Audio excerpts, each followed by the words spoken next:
Della dan Arif adalah pasangan muda yang baru pindah ke sebuah desa kecil di pinggiran hutan.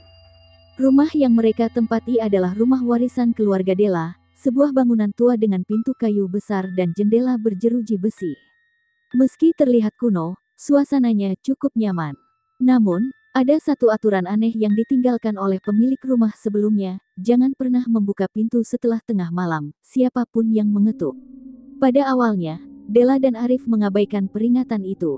Mereka menganggapnya hanya tahayul lama yang dibuat untuk menakut-nakuti anak-anak.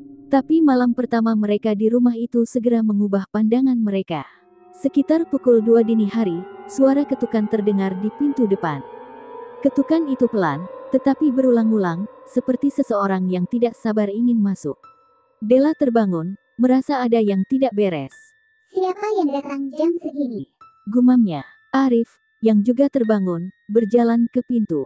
Namun, saat ia mendekat, udara di sekitarnya terasa dingin dan berat. Dari balik pintu, terdengar suara pelan, seperti seorang wanita yang berkata, "Tolong buka pintunya. Aku tersesat." Arif hampir saja membuka pintu, tapi Della menghentikannya. Ingat aturannya.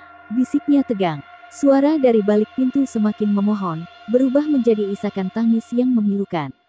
Namun, saat Della dan Arif tetap diam, tangisan itu perlahan berubah menjadi tawa mengerikan, dan suara ketukan menjadi lebih keras dan marah.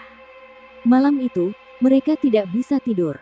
Ketika pagi tiba, semuanya kembali normal. Tidak ada tanda-tanda seseorang pernah berada di depan rumah mereka. Namun, peristiwa itu terus berulang. Setiap malam, ketukan di pintu kembali. Suaranya berbeda-beda, kadang seperti seorang anak kecil, kadang seperti pria tua yang menggerutu.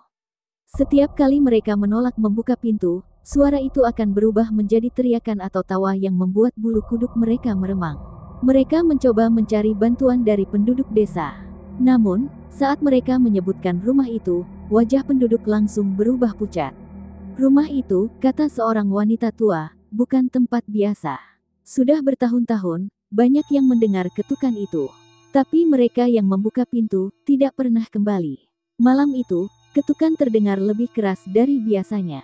Arif, yang sudah muak dengan gangguan itu, berteriak. "Apa yang kau inginkan?" Tiba-tiba, suara di balik pintu berhenti. Namun, saat mereka berpikir semuanya selesai, pintu depan perlahan terbuka dengan sendirinya, meski terkunci rapat. Di ambang pintu, berdiri sosok tinggi berjubah hitam dengan wajah yang tidak berbentuk, hanya bayangan pekat. Ia tidak berkata apa-apa, hanya menunjuk ke arah mereka berdua. Lampu rumah mati seketika. Keesokan paginya, penduduk desa menemukan rumah itu kosong. Hanya pintu depan yang terbuka lebar, seolah menunggu penghuni berikutnya.